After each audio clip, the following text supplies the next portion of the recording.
Interpreter.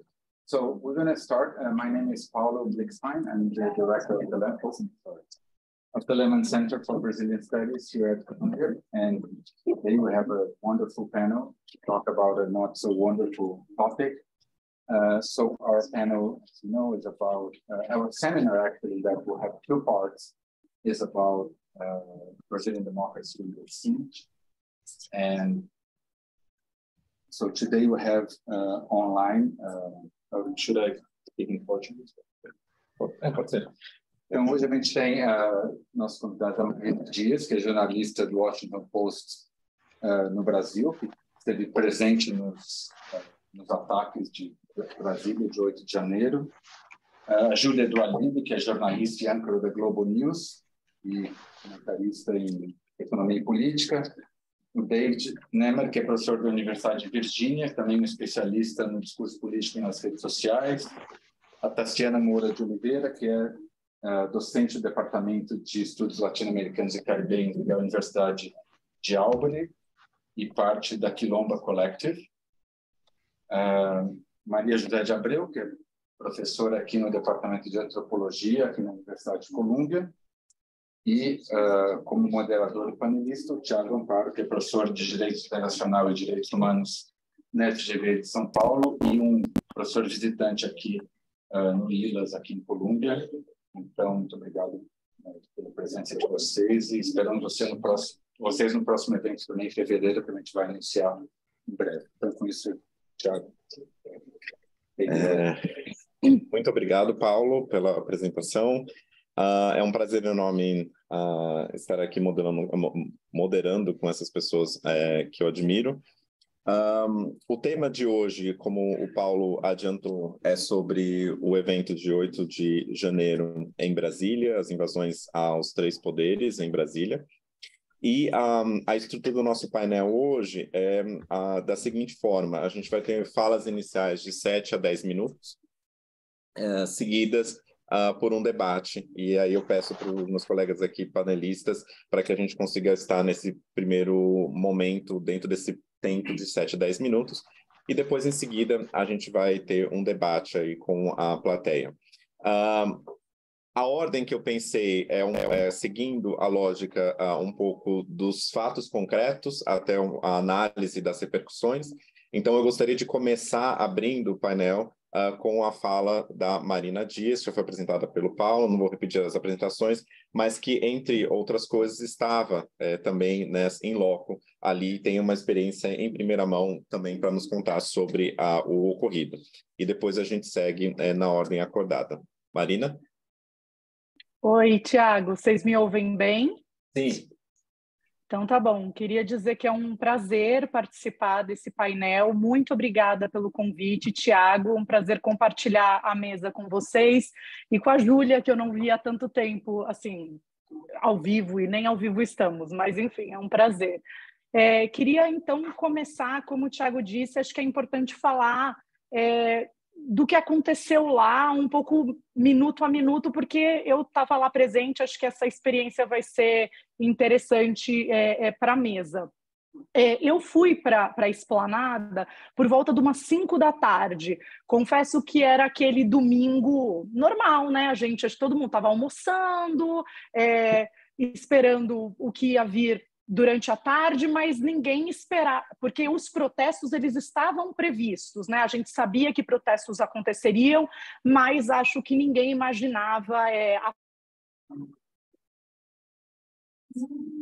Então, quando eu comecei a acompanhar as invasões pela Globo News, eu estava vendo aquilo acontecendo, eu comecei a reportar para o jornal os fatos, né, o que estava acontecendo ali, mas no determinado momento, por volta das 5 da tarde, eu resolvi descer para a esplanada dos ministérios para ver de perto, né, para pegar o que a gente chama no jargão jornalístico de clima. E o clima era horrível, né? O clima era agressivo, as pessoas que estavam ali, elas estavam violentas, elas estavam gritando palavras de ordem e fazendo toda a destruição, invasão e barbárie que a gente viu pelas imagens. Mas estar ali foi chocante, porque eu já cobri várias manifestações no Brasil e nos Estados Unidos. Eu fui correspondente da Folha de São Paulo nos Estados Unidos por quase 4 anos, então eu também cobri manifestações por lá, e eu nunca tinha passado pelo que eu passei no 8 de janeiro, que era uma sensação de você não pode se identificar como jornalista, você está ali praticamente à paisana, e se alguém descobre que você é jornalista, uma coisa muito ruim pode acontecer. E aconteceu comigo, porque, enfim, inicialmente eu estava fotografando, filmando, como todos eles, né? Todos eles filmam e mandam ao vivo, né? Fazem live do que eles estão fazendo ali. Isso, inclusive, é bom para a identificação criminal e culpabilizar essas pessoas depois, né? Mas, enfim, então eu estava fotografando, eu estava filmando, mas eu não estava me apresentando como jornalista, eu não estava de crachá, eu não estava de bloco, eu estava apenas com o meu celular.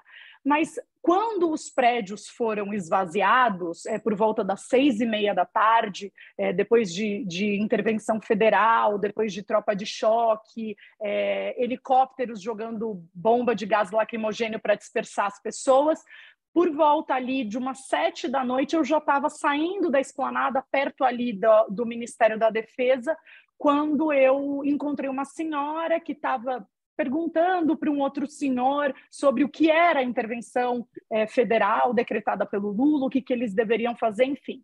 Ali eu me apresentei como jornalista, perguntei se eu poderia fazer 3 perguntas para ela e gravar a voz dela. Ela disse que sim, estava educada, e comecei ali a conversar com ela um pouquinho. E aí, uma pessoa passou por detrás dela e começou a gritar que ela não respondesse as minhas perguntas, que eu era uma jornalista de esquerda, e ele começou a me ofender e a me perseguir. Eu fui andando assim para trás, assustada, larguei a senhora, pedi desculpa para ela e fui andando, e percebi que as pessoas estavam me cercando assim por trás, e aí eu comecei a correr.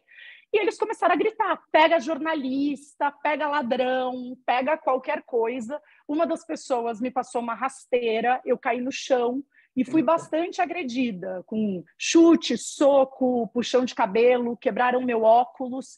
E aí um homem do Exército, um militar do Exército, me tirou dali de dentro e me levou para dentro do Ministério da Defesa.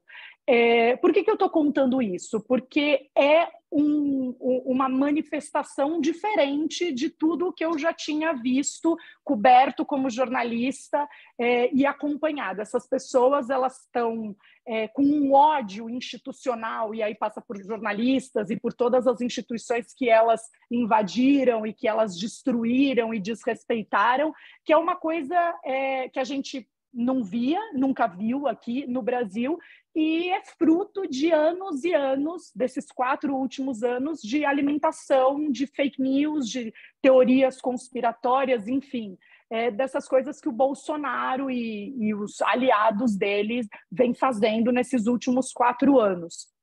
E para além dessas pessoas que estavam ali fazendo esse vandalismo, essa barbárie, essa destruição, eu destacaria, e acho que vai ser um ponto, né, de debate aqui do painel, a participação dos militares, né, nesses atos de 8 de janeiro. E aí eu também conto um pouquinho dos bastidores de uma reportagem que a gente publicou no Washington Post no domingo passado, há 10 dias, que a gente revelou um pouquinho desse impedimento que o Exército impediu fisicamente a Polícia Militar de prender pessoas, essas pessoas que tinham me agredido e também agredido todas as instituições brasileiras ao invadirem ali os prédios na Praça dos Três Poderes. Parte dessas pessoas, elas retornaram a pé pela esplanada até o acampamento que estava sendo formado, já estava lá há 2 meses, aquele acampamento famoso em frente ao QG do Exército aqui em Brasília. Essas pessoas voltaram para lá porque elas sabiam que lá elas estariam protegidas. Quando a Polícia Militar do Distrito Federal, já sob intervenção federal, ou seja, sob o comando do governo Lula, chegou ali para prender aquelas pessoas, o então comandante do Exército, Júlio César de Arruda, disse para o ministro da Justiça, Flávio Dino, vocês não vão prender ninguém aqui. E o tamanho da crise institucional de uma frase como essa poderia ter escalado para...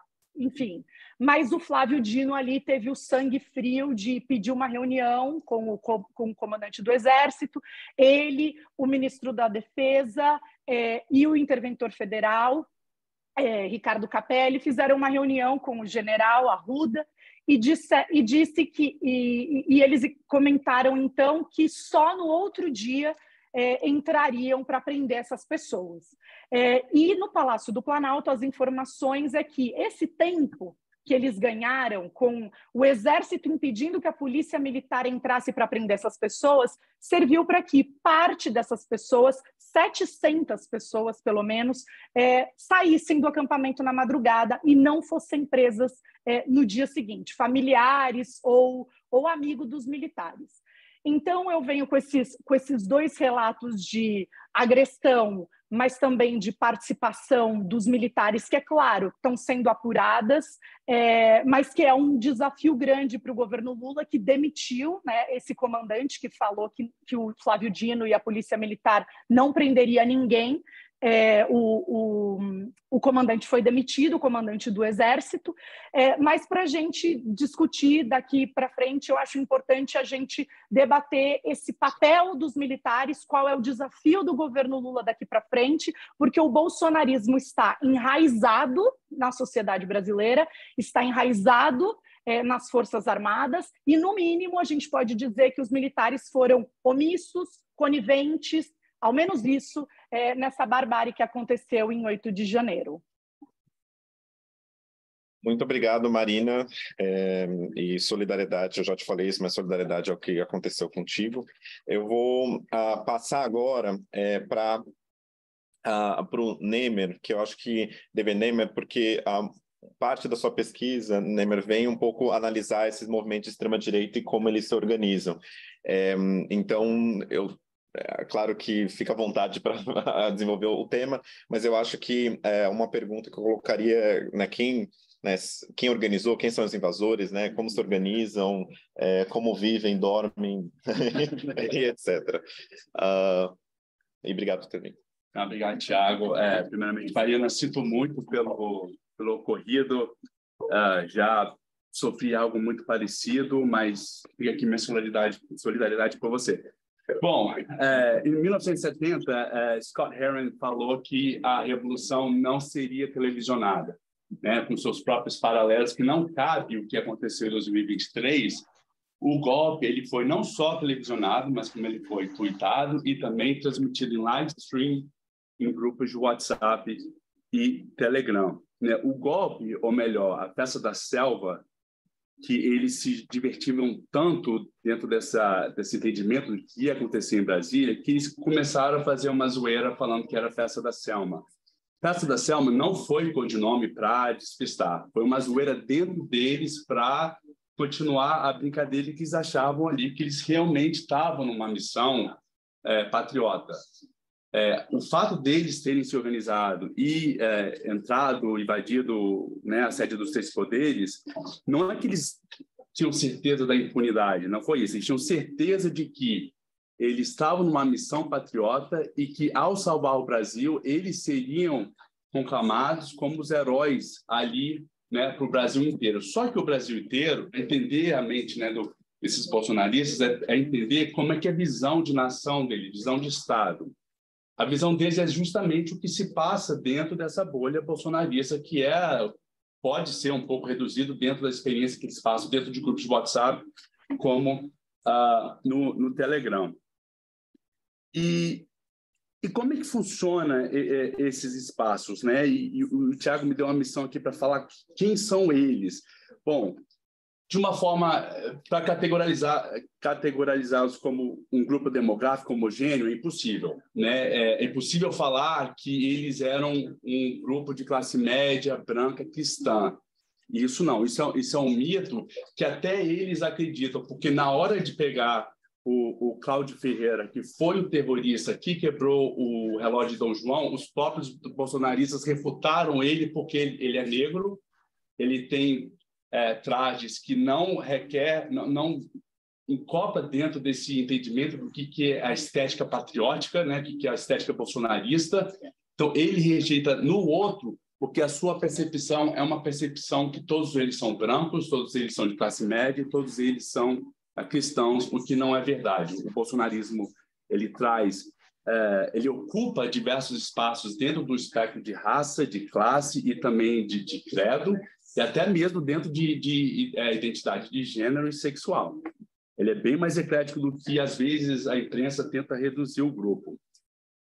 Mas dentro desses grupos, quando a gente fala de bolsonarismo e da questão da desinformação e o que leva à construção dessa câmara de eco, muito se falou lá em 2018 que era um movimento orgânico, né? Que ali as pessoas estavam alimentadas por um sentimento antipetista e que estavam insatisfeitas com o gasto da Copa do Mundo, das Olimpíadas, e do nada a gente teve uma convulsão social e o Bolsonaro aconteceu. Isso não é verdade, né? Isso quem estuda o bolsonarismo sabe que foi uma questão muito bem orquestrada. O meu foco fica dentro das redes sociais. E ali, dentro da minha pesquisa, eu identifiquei o que eu chamo da infraestrutura humana da desinformação. O bolsonarismo começa nas redes, um pouco ali no Facebook. Em 2018, o Facebook passa o rodo e cancela um monte de páginas de desinformação. Ninguém veste a carapuça. O MBL reclamou, falando que era um atentado contra a liberdade de expressão. Nesse sinal, o bolsonarismo vê que o Facebook não é o lugar para eles proliferarem, porque ali tinha moderação de conteúdo. Foi ali que eles começam essa transição para o WhatsApp. E dentro desses grupos havia uma hierarquia, né, e o que eu chamo de infraestrutura humana da desinformação, que se comportava justamente como um algoritmo. No WhatsApp não existe um algoritmo. Na ausência dele, foi-se criada essa infraestrutura humana, que não só criava, mas também fazia a curadoria e a distribuição da desinformação. Então, como o tio Rubens ou a tia Karen recebia aquela desinformação no bolso dela, não vinha por acaso, era tudo muito bem orquestrado e bem estipulado.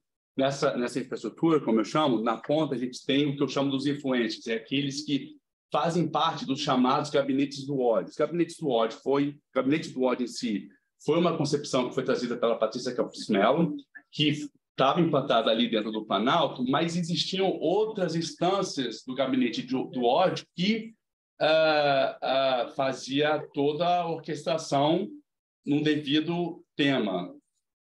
Isso aqui vai ficar gravado? Mas, enfim, vou falar.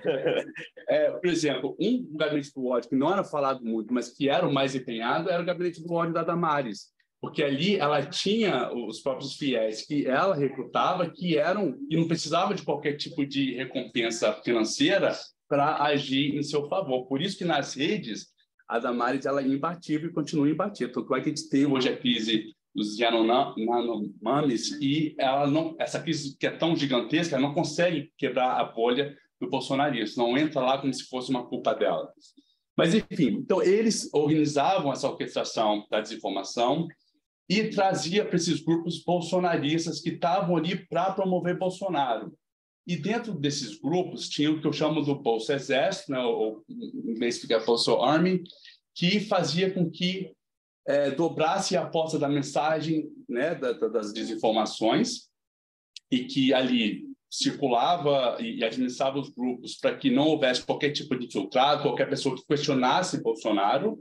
Se tivesse, eles mandavam para fora do grupo. E dali tinha a base dessa pirâmide que eu chamei do brasileiro comum, né, ou os patriotas, porque eles estavam ali consumindo a desinformação dentro desses grupos. E quem estava na ponta dessa pirâmide sabia que, ao consumir, eles levavam para os grupos da igreja, do futebol, e eventualmente chegava na família e logo no bolso do tio Rubens e da tia Karen. Então, era um esquema que tinha quem produzia, tinha quem distribuísse e tinha quem consumisse.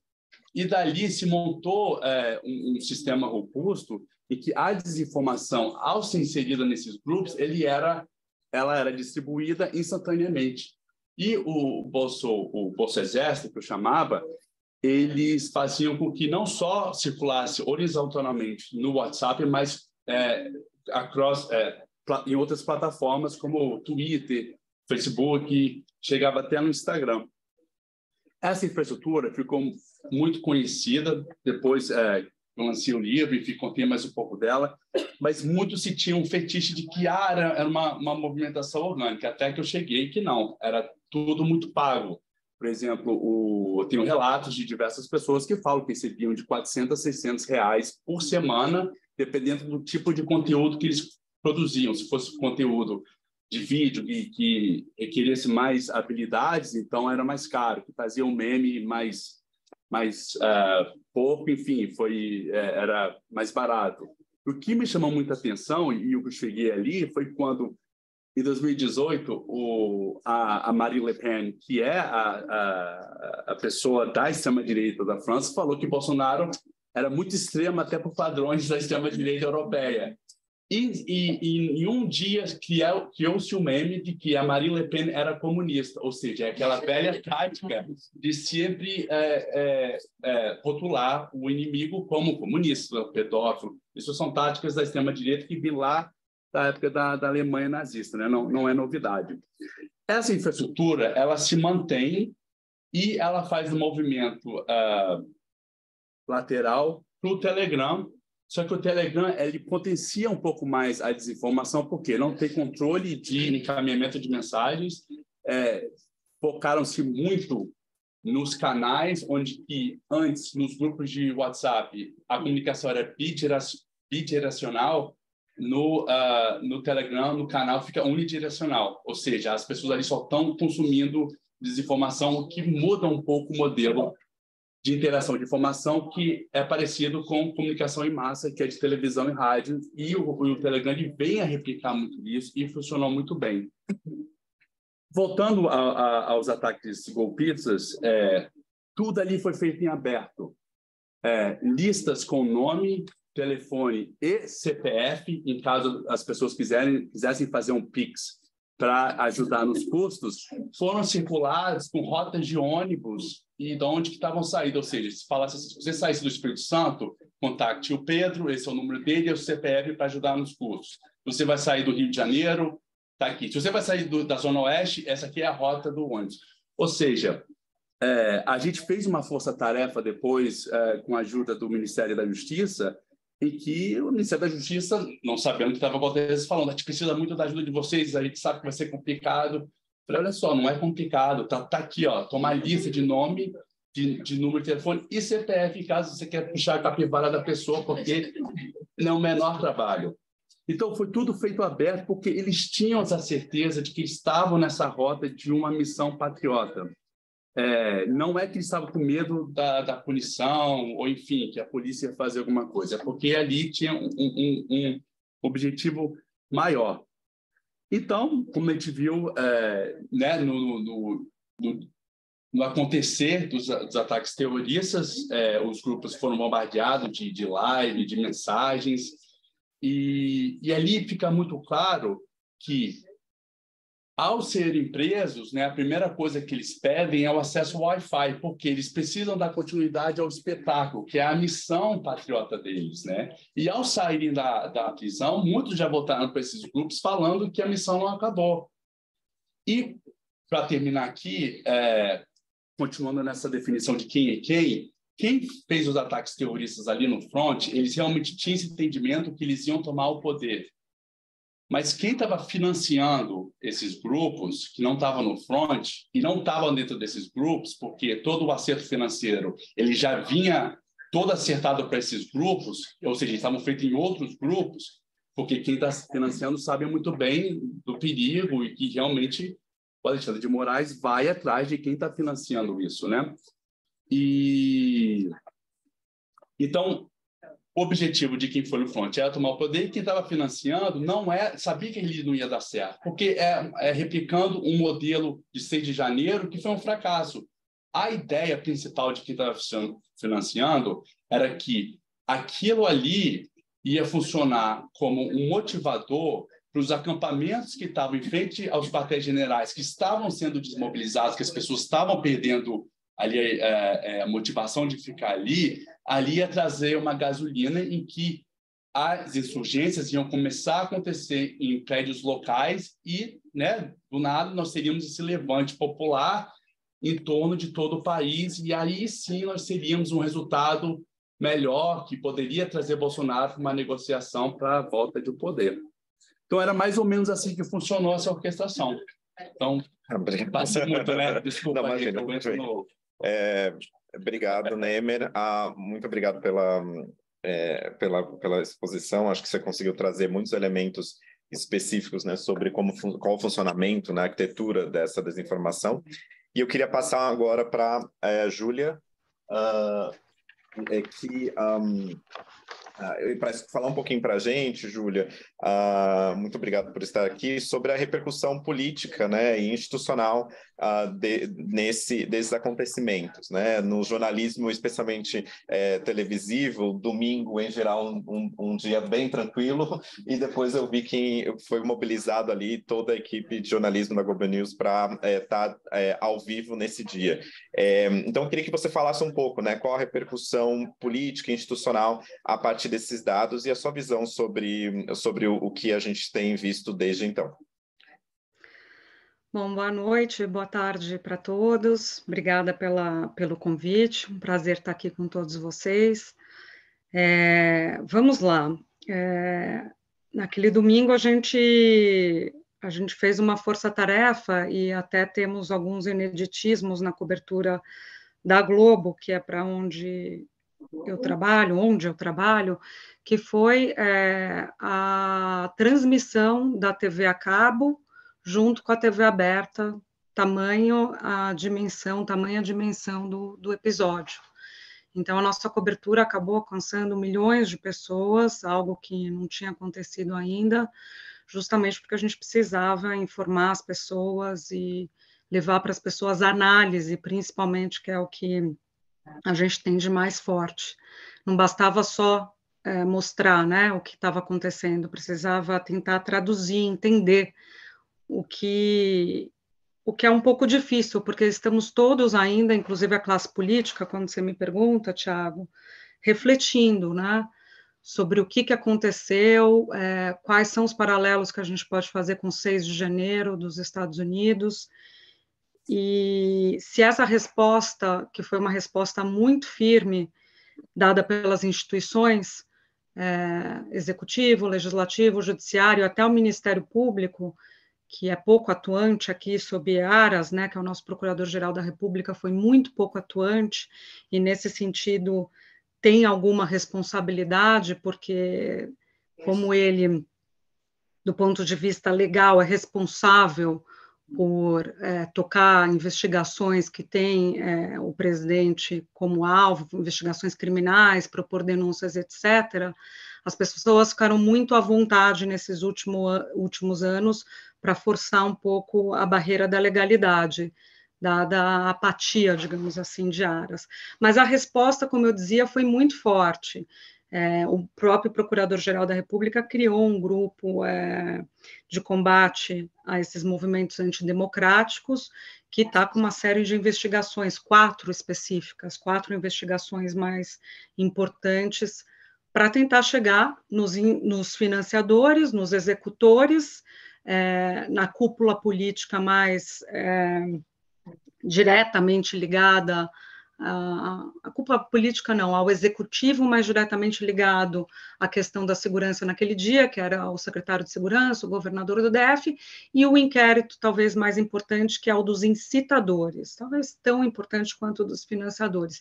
E nesse é a investigação que tem o ex-presidente, que tem como um dos alvos o ex-presidente Jair Bolsonaro, que é visto como um incitador dos atos do 8 de janeiro. Então, a resposta foi muito firme. A gente nunca viu, a resposta tem a ver com ineditismo, né? Uma resposta inédita, porque, de fato, a gente nunca tinha visto algo na República Brasileira daquele tamanho. Então, a resposta foi bastante forte, e tem sido, principalmente no judiciário, por parte do ministro relator desses inquéritos que eu citei, que é o ministro Alexandre de Moraes, embora a gente não saiba se serão suficientes, tá? Eu acho que essa é uma questão até para a gente debater aqui entre todos nós. E por que eu coloco isso? Não sei se serão suficientes, porque a gente não sabe essa força que está por trás desses movimentos, se ela vai se dissipar ou se ela vai se fortalecer. Eu acho que ninguém tem essa resposta, até queria ouvir vocês em relação a isso.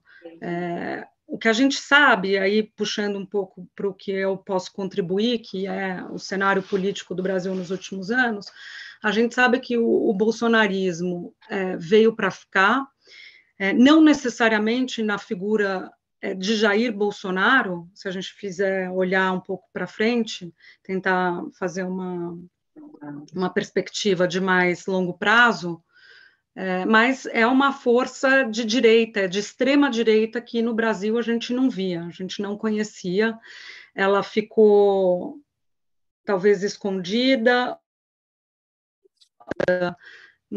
durante os momentos pós-ditadura militar, a redemocratização, ela ficou um pouco escondida na direita brasileira, que você poderia interpretar como PSDB, no pós-redemocratização também, o que requer aí também alguma cautela, algum cuidado, porque era um partido social-democrata, não era estrito senso que a gente entende como direita, e não tem nada a ver com o que a gente entende como extrema-direita.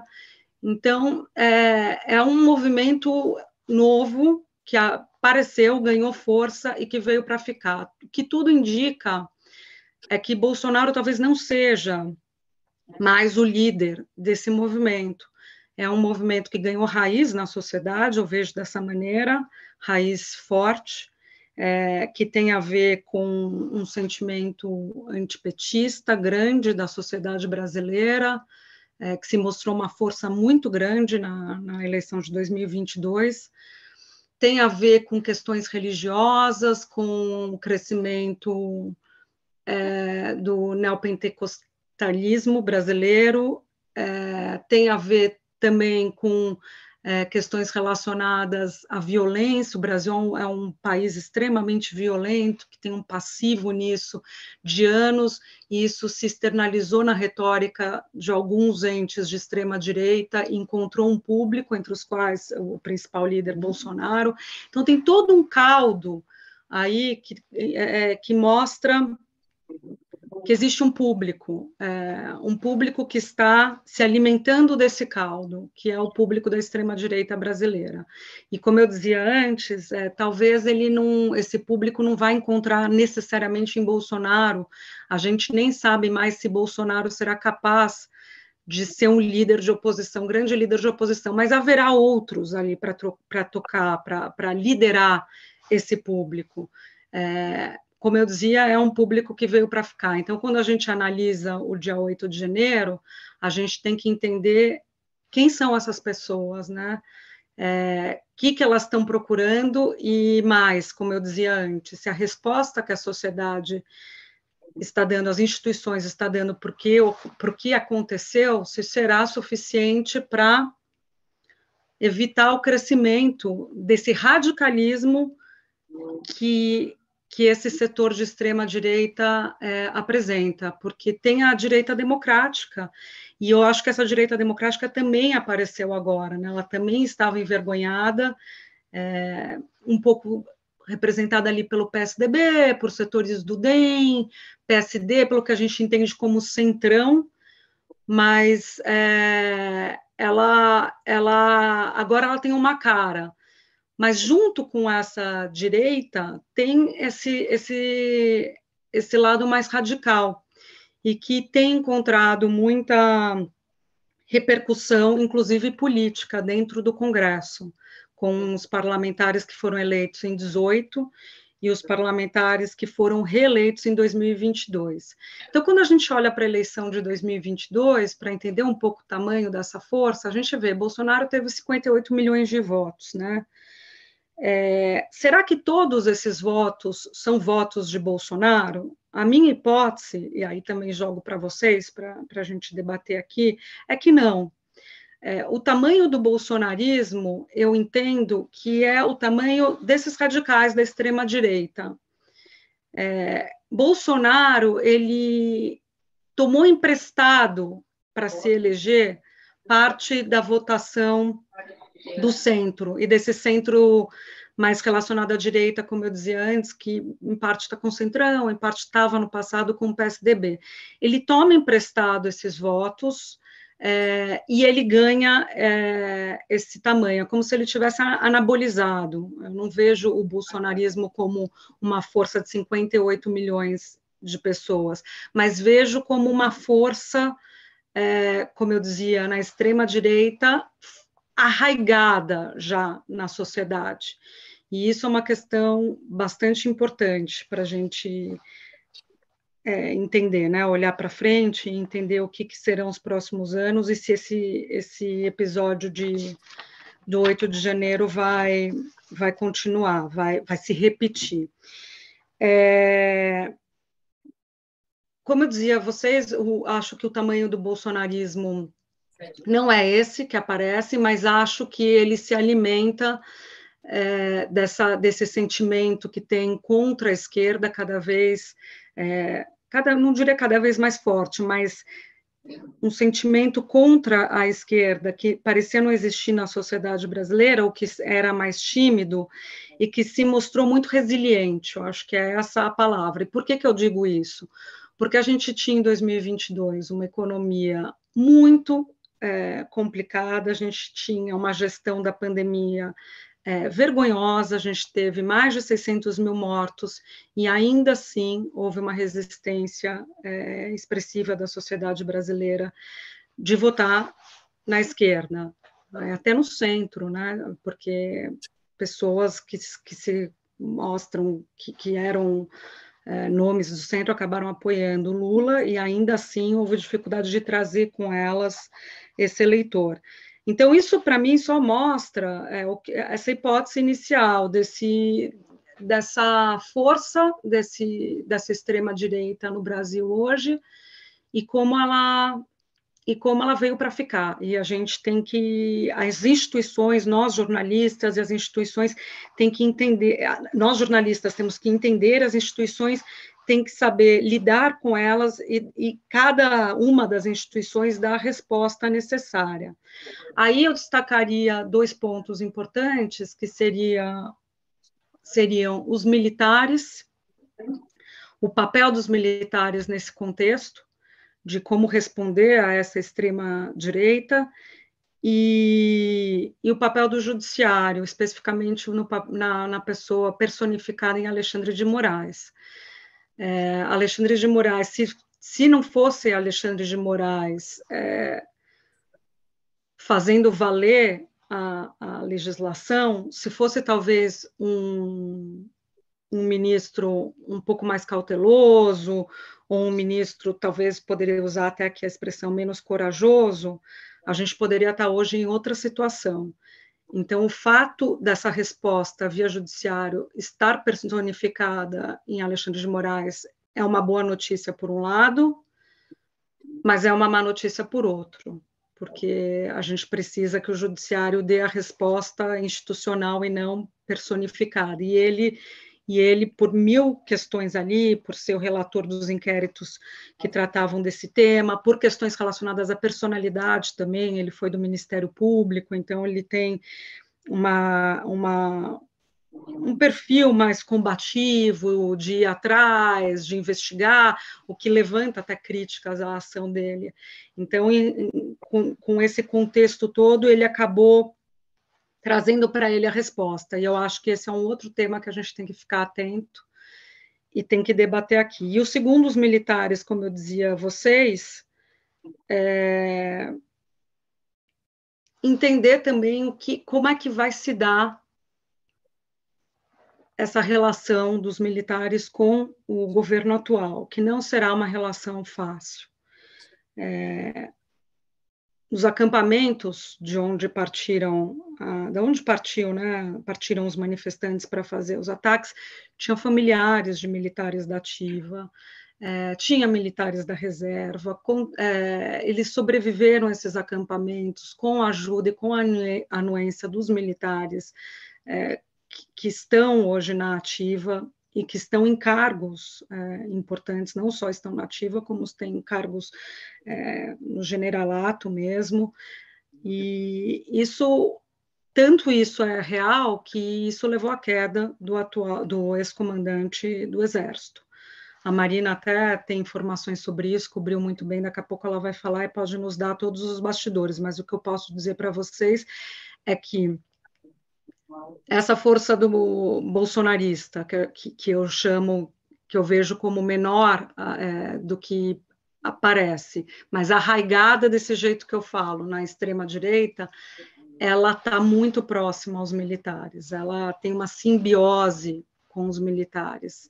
Então, os militares se usaram também, de certa maneira, Bolsonaro para ganhar um protagonismo que eles não tinham desde a redemocratização. Então, é um jogo todo muito complexo, e eu acho que entender como é que vai se comportar, como é que vão se comportar os militares, a relação deles com o governo Lula vai ser chave para a gente entender se esses movimentos vão ter mais combustível ou não vão ter mais combustível. O que tudo indica agora, a gente tem um comandante do Exército legalista, mas foram muitos anos, 4 anos de governo Bolsonaro, ali causando uma erosão nesse legalismo dos militares, não só com cargos, milhares, 5.000 cargos de militares na esfera civil, não só com cargos, mas com gestos, com discurso, com retórica,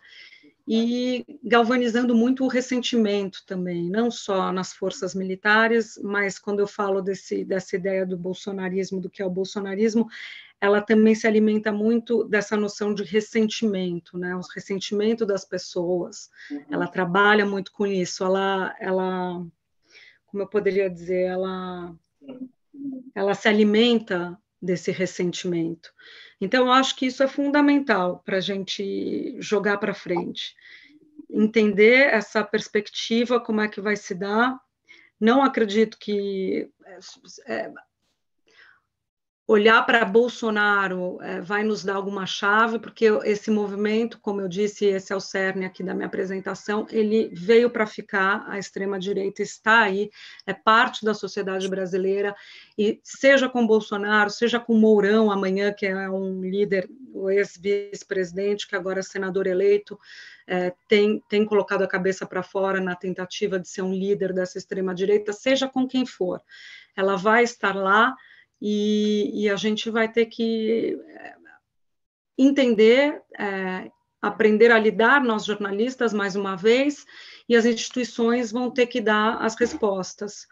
Daí a importância da gente ter as instituições sólidas e ter um pacote legislativo que consiga responder à altura, e eu acho que o mais importante desse ano, já finalizando, vai ser ver a resposta que o Congresso vai dar no que diz respeito ao arcabouço legal para responder ao que aconteceu em 8 de janeiro. A gente tinha uma lei de segurança nacional que foi, não foi reformulada, não é o correto dizer, mas que a gente criou uma nova legislação, melhor falando, em 2021, que é a Lei de Defesa do Estado Democrático de Direito, aposentamos a Lei de Segurança Nacional, a gente usou, é inacreditável, durante todo esse processo de governo Bolsonaro, a gente usou trechos da LSN, da Lei de Segurança Nacional, para conseguir nos defender. Para quem não é do Brasil, é até uma situação surrealista. A gente usou um instrumento que foi criado na ditadura para nos defender durante a democracia, porque a gente não tinha esse arcabouço legal. Esse arcabouço legal foi criado em 2021, sancionado, também outra ironia, por Bolsonaro, e ele demanda uma série de não reformas, mas ele demanda aprimoramentos que estão sendo gestados no Ministério da Justiça.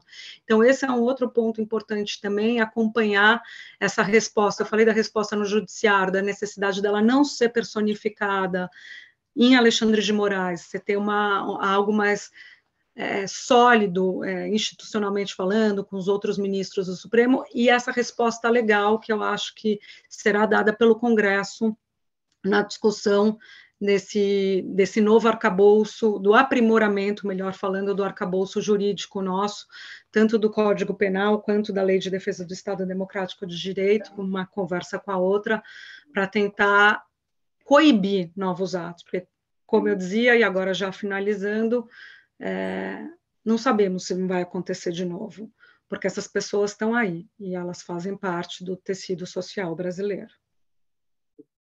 Muito obrigado, Júlia. É sempre um prazer te escutar. Acho que você colocou várias questões também aqui na mesa, né, como do judiciário, personalização ou não, dos militares, a questão do próprio tecido social.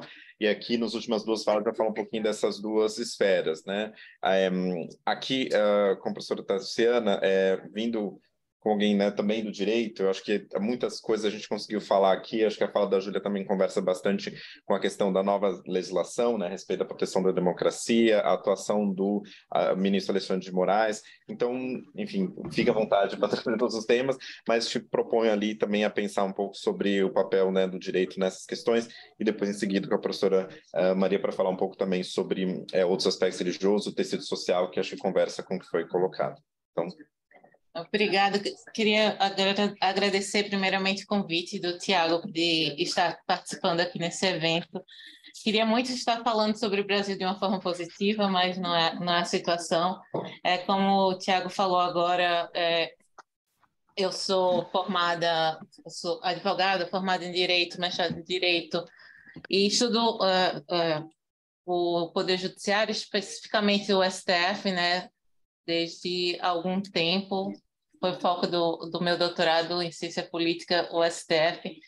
Então, eu entendo como é complicado compreender não apenas o direito do Brasil, de maneira geral, como funcionam as instituições jurídicas, como também é difícil explicar o que está acontecendo. Mas eu vou tentar fazer da melhor forma, e lógico que fico aberta para questionamentos depois. Eu queria iniciar falando de uma imagem que me impactou naquele domingo.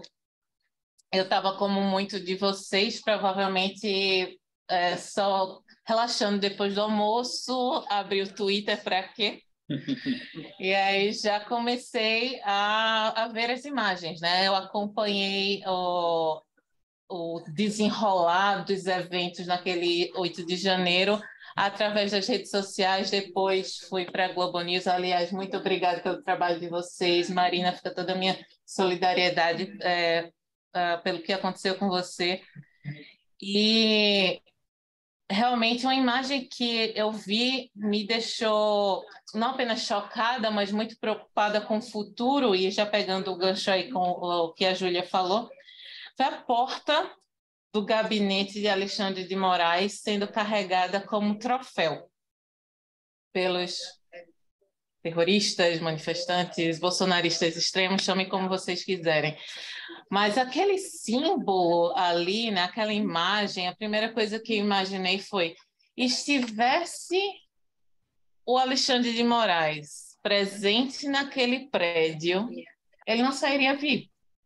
Isso é certeza, né? Estivesse algum dos membros do STF presente naquele prédio, eles não sairiam vivos. Me lembrou muito aquela tradição, que eu não sei se vocês conhecem, da Malhação do Judas, que ocorre nas festividades ali de abril, né? Que as pessoas pegam um boneco e destroem como se fosse um inimigo. E aquela porta ali, o prédio do STF foi o Judas, né? Foi malhado por aqueles manifestantes. E não é novidade para quem estuda o STF, para quem é do direito e acompanha o STF desde a redemocratização, que o tribunal vem ganhando poder, né, desde 1988. A gente não teve uma transição democrática justa, a gente não teve essa justiça de transição, e aí eu já começo a dizer, né, que eu acredito que esse movimento não é novo no Brasil, esse movimento fascista, de extrema-direita, não é novo no Brasil, o repertório é diferente, a associação, as formas de associação são diferentes, mas ele vem disso também, que a gente não teve uma transição justa da ditadura, a gente não teve justiça da escravidão, a gente tem muitos problemas com justiça, exatamente, né? E a gente está tendo agora uma oportunidade para começar a corrigir isso. Mas quem acompanha, estudou o STF, viu durante mais de 30 anos que o tribunal passou de um tribunal constrito e tímido, digamos assim, para um tribunal poderoso, para um tribunal que ele mesmo, né, ele enquanto instituição, se deu poder, e tem diversas formas que o tribunal se dá poder, seja por lobby para conquistar alguma lei durante a reforma judiciária, seja através de negociações ou das próprias normas internas do tribunal, como também foi dado a ele poder. E uma das formas de dar poder ao tribunal é ir até ele e pedir: resolva esse problema que eu não estou conseguindo resolver. E muitas vezes, não apenas congressistas, né? Um debate não terminou da forma que o meu partido gostaria dentro do Congresso. Então, levo até o STF para questionar a constitucionalidade daquela lei que foi aprovada. Ou então, a falta, né?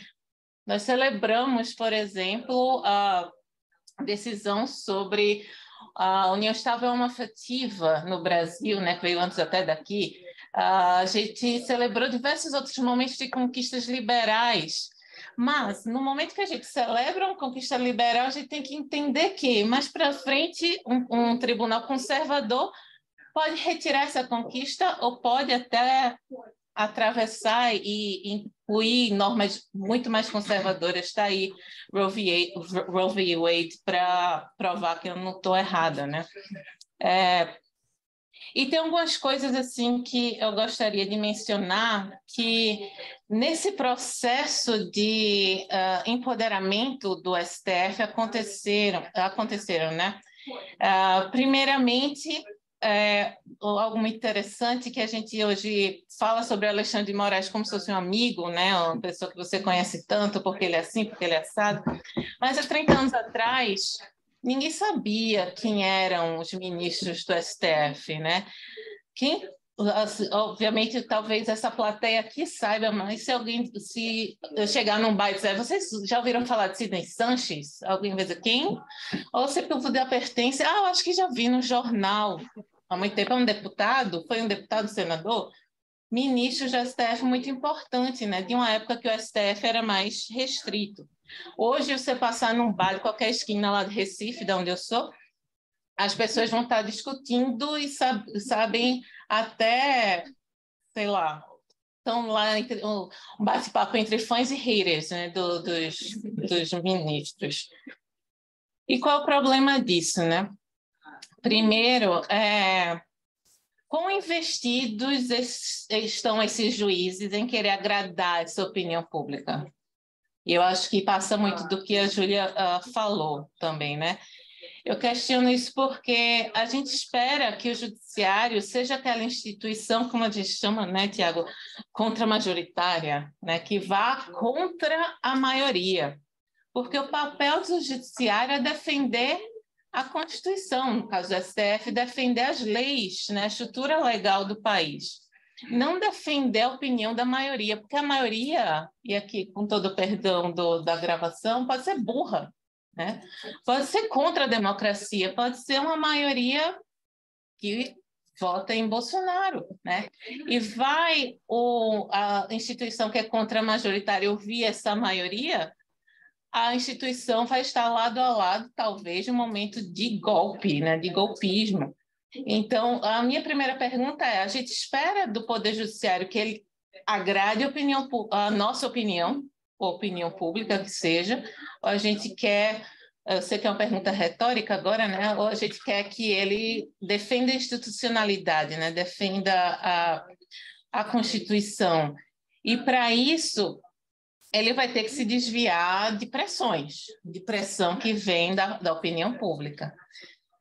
O segundo ponto que eu queria jogar aqui para a conversa é que a gente tende a ter memória curta. Alexandre de Moraes hoje é defendido como salvador da pátria, ou algo do tipo, salvador da democracia, mas há pouquíssimo tempo atrás, foi recém em 2017, né, a nomeação dele, ele foi muito criticado, né? Alexandre de Moraes, para quem é do direito, era conhecido como escritor de manual, né? Quem faz concurso público no Brasil conhecia ele. E fora outros problemas, né, que não cabe aqui.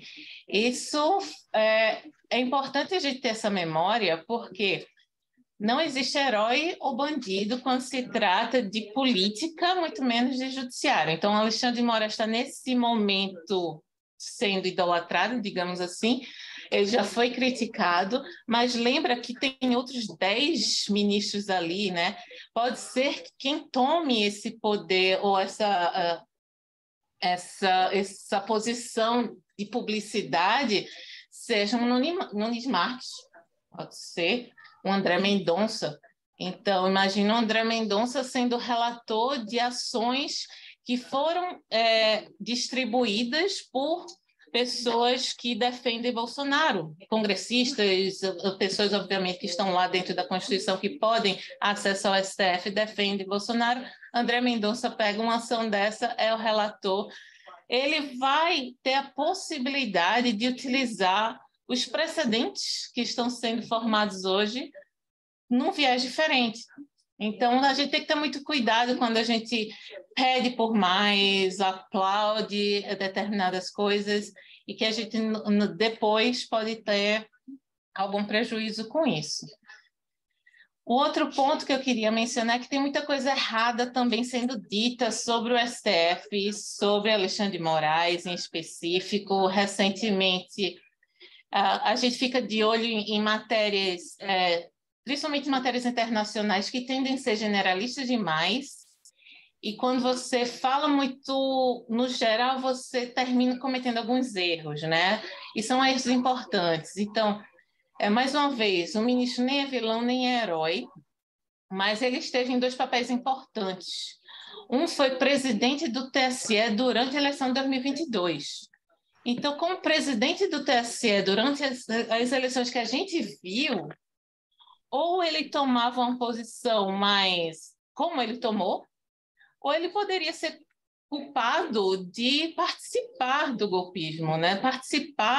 Estar do lado, porque não tinha como ser meio termo naquela situação. O meio termo era estar do lado de tudo que aconteceu. Lembra que no dia da eleição, a PRF estava bloqueando estrada. Se tivesse ele ficado esperando ver o que é que ia acontecer, o que é que aconteceria, né, com aquele dia, no dia das eleições?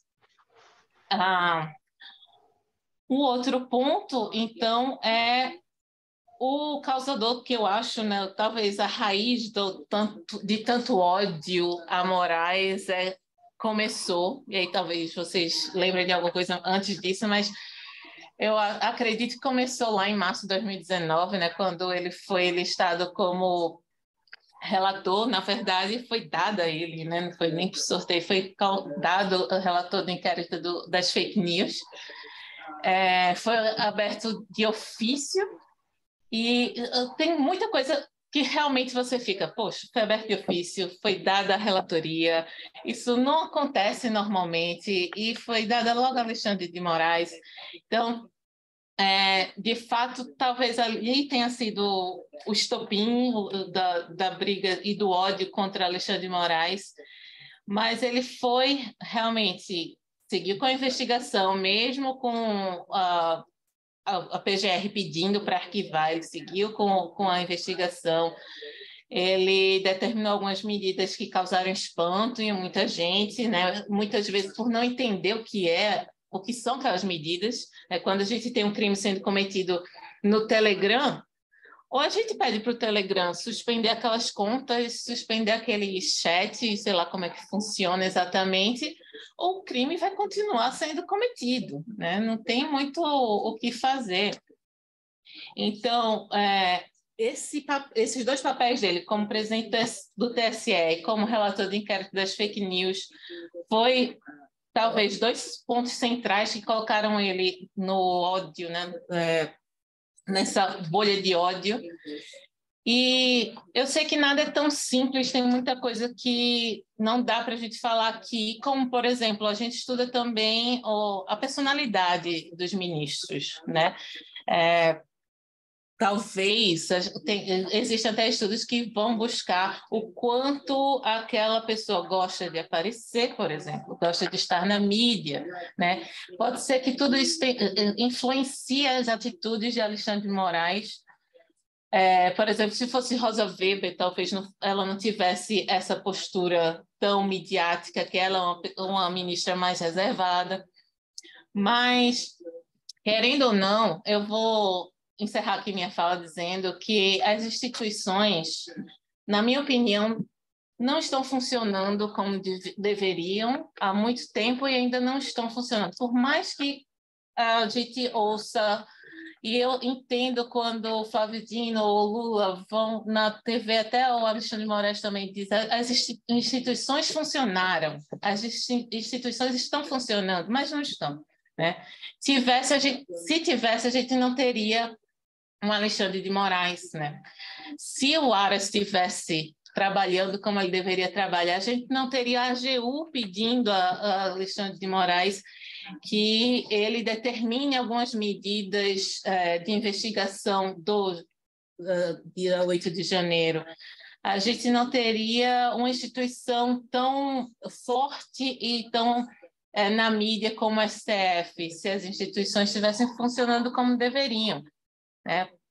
E vai demandar muito trabalho de Lula e do novo governo para colocar essas instituições de volta no lugar, para trazer um novo PGR que, de fato, seja um PGR.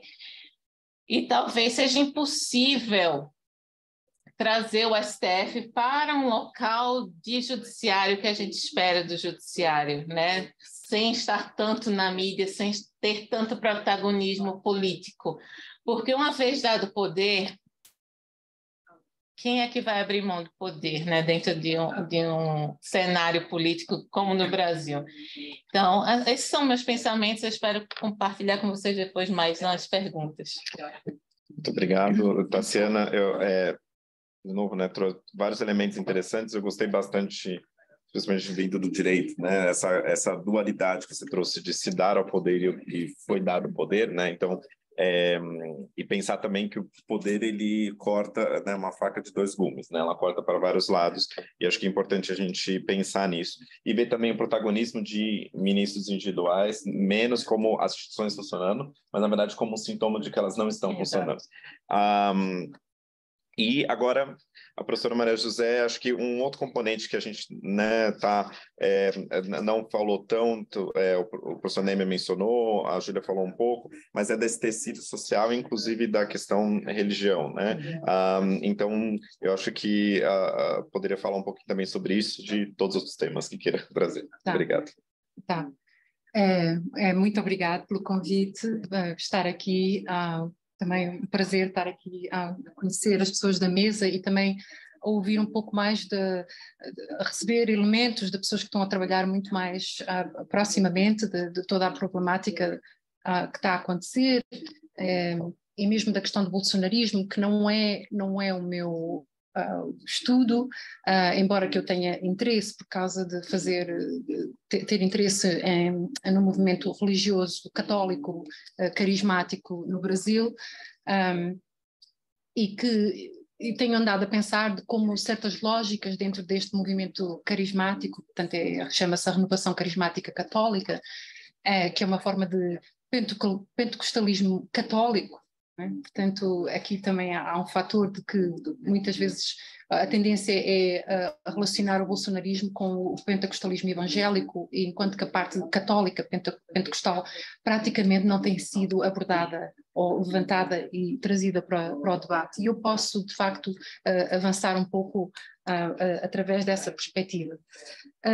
Portanto, o que eu gostaria aqui de fazer um pouco, sendo uma pessoa que, como disse, eu não estou no Brasil, não tenho estado a acompanhar o que está a acontecer através dos mass media, mas todavia tenho, ao longo dos últimos 2 décadas, tenho estado a escrever sobre o movimento carismático e tem-me interessado um pouco ver de que forma há aqui lógicas que se calhar antecipam o bolsonarismo, não é?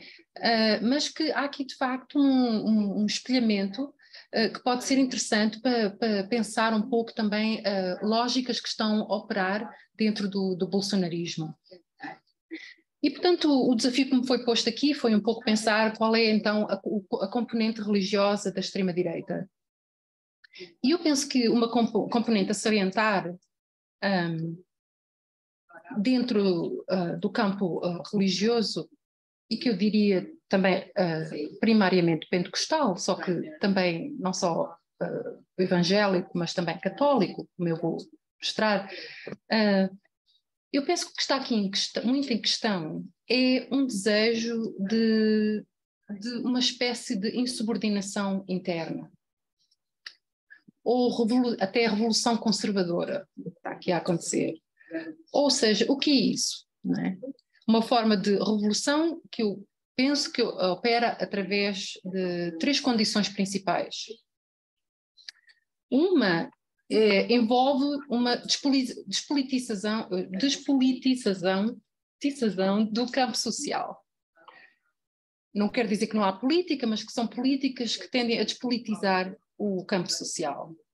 Em segundo lugar, que eu descrevo como uma estranha forma de inclusão do inimigo no campo da ação, que a toda a hora cria obstáculos à capacidade de decisão. Eu aqui tenho em mente, por exemplo, de como o Bolsonaro, de certa forma, apreciava mais os seus inimigos do que os seus amigos, não é? Porque, no fundo, o inimigo, o obstáculo, é o que lhe permitia dizer a toda a hora porque é que ele não consegue governar. Não é? Ele precisava da desculpa de porque é que não pode governar. Não é? E, portanto, é muito importante ele estar constantemente a falar dos seus inimigos, rodear-se dos seus inimigos, não é? Que é para poder dizer, eu gostaria de governar, mas não me deixam. Na verdade, ele não saberia o que fazer para governar. Portanto, há aqui uma ideia de integrar e apreciar o inimigo, na verdade, até mais do que o amigo. Não é? E se calhar até há aqui algum sentido de que podemos ligar à ideia da facada, não é? Do inimigo que estava ali dentro e que na verdade se tornou num momento fundador para esta ideia do inimigo within, né, que está dentro, mas que se torna uma espécie de matriz que está ali, que depois se prolonga ao longo do todo o mandato do Bolsonaro. E depois é interessante também ver como esta tal despolitização se serve ao mesmo tempo e paradoxalmente de idiomas e políticas de radicalidade. Portanto, é uma despolitização radical, que é um estranho paradoxo. E deixem-me então aqui fazer uma relação também com o pentecostalismo, então. E depois ir então à renovação carismática. Historicamente falando, há uma divisão muito interessante dentro do pentecostalismo, que é uma divisão entre pentecostalismo branco e pentecostalismo negro. O último, o pentecostalismo negro, que aparece em força aqui nos Estados Unidos, liga-se ao fenómeno chamado da Azusa Street, com Joseph Seymour, no princípio do século XX. E para este último, né, a figura, né, do Espírito Santo, ou do Holy Ghost, né, que era invocada, né, nos rituais entre o pentecostalismo negro, era explorada, usada, evocada como uma força de protesto, né, às forças que oprimiam.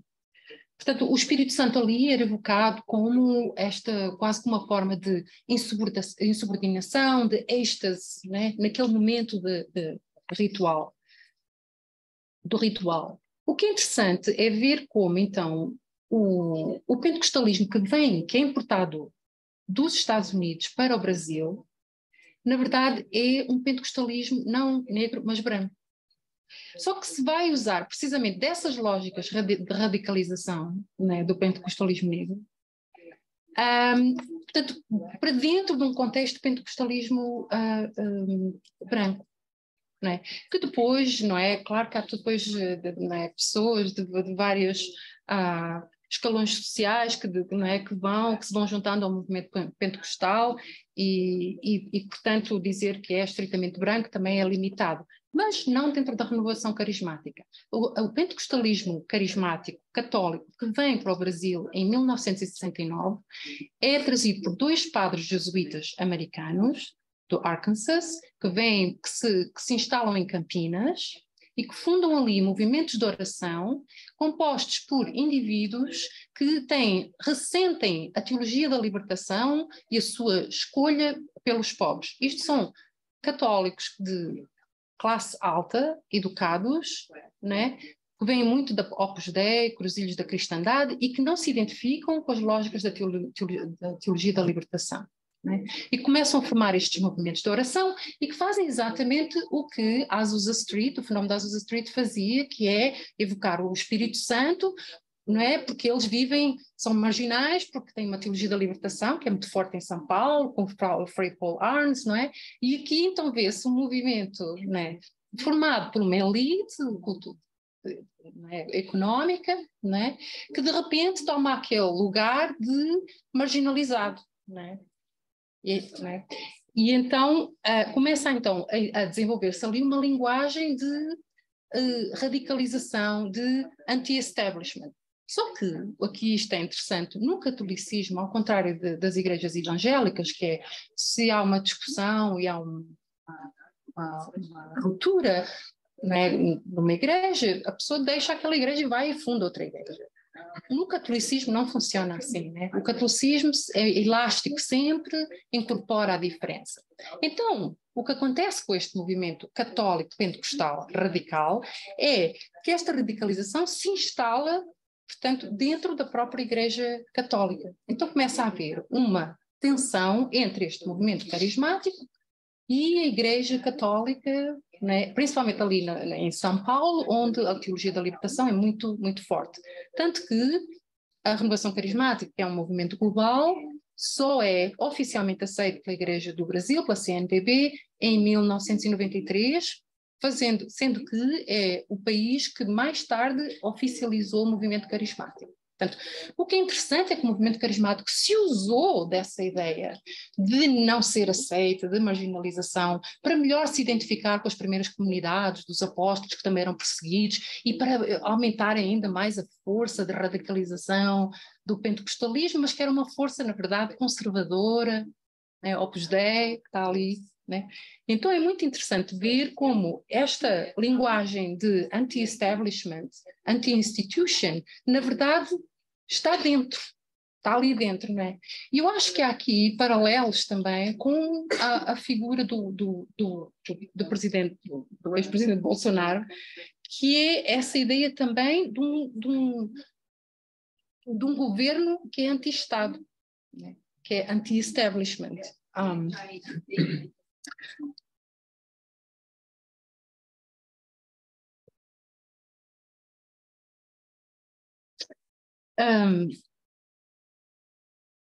Portanto, é a questão de como o governo do Bolsonaro, no fundo, acaba por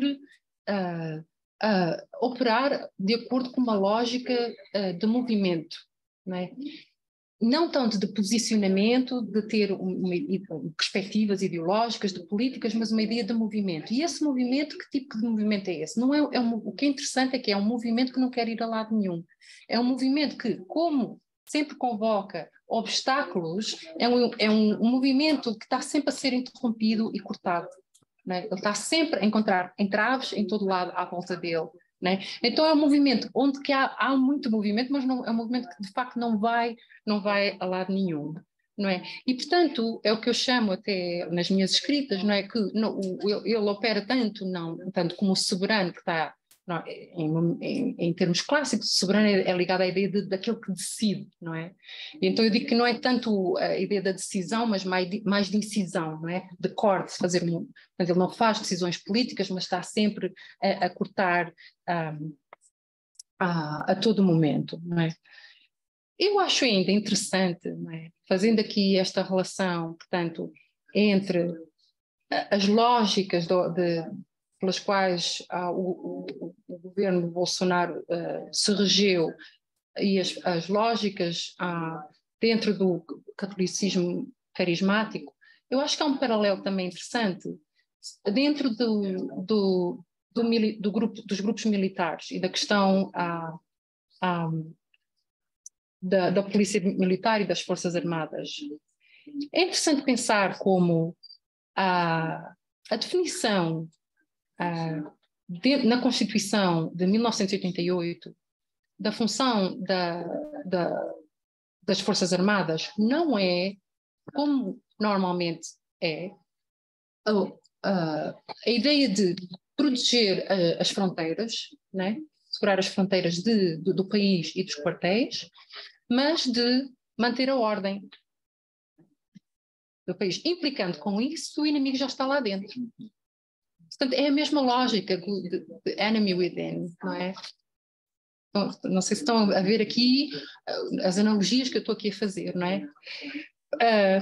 Portanto, o que é interessante então é, se a função da polícia militar seria de manter a ordem, o que acontece no Brasil é muito estranho, porque aqui o paradoxo é que manter a ordem é de facto manter a desordem e estar a proteger a desordem. Não é? E isto, eu acho, é de facto uma das questões que precisam de ser abordadas e debatidas, é precisamente a reformulação do artigo 142 da Constituição de 1988, que faz com que a polícia militar seja organicamente uma espécie de braço das Forças Armadas. Não é? Pronto, era basicamente isso que eu queria fazer. Obrigada. Muito obrigado.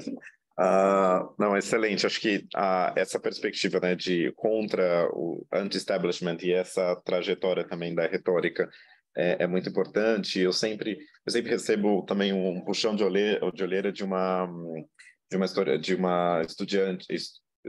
historiadora da religião e antropóloga, a Sônia Correia, que sempre fala, para nunca esquecer também o aspecto dos católicos carismáticos e não somente dos evangélicos nessa análise, como você trouxe muito bem. A professora Tassiana, ela já tinha me falado que ela tinha assim, um hard stop às 18h30, tão hard stop que ela está usando a sala do lado aqui para uma outra reunião. Então, queria agradecer bastante a presença dela e a gente vai continuar mais alguns minutinhos para ter uma conversa. Obrigado. Muito desculpa, primeiramente. Obrigada.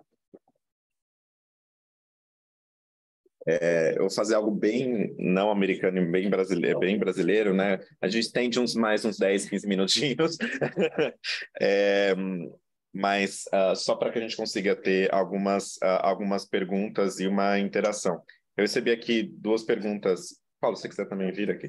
Eu recebi 2 perguntas aqui online, mas também queria deixar aberto para quem quiser fazer perguntas. Podia colher talvez umas 3 perguntas, pedir, claro, sempre para que as pessoas possam ser breve para a gente conseguir ter pelo menos aqui alguma interação. Alguém?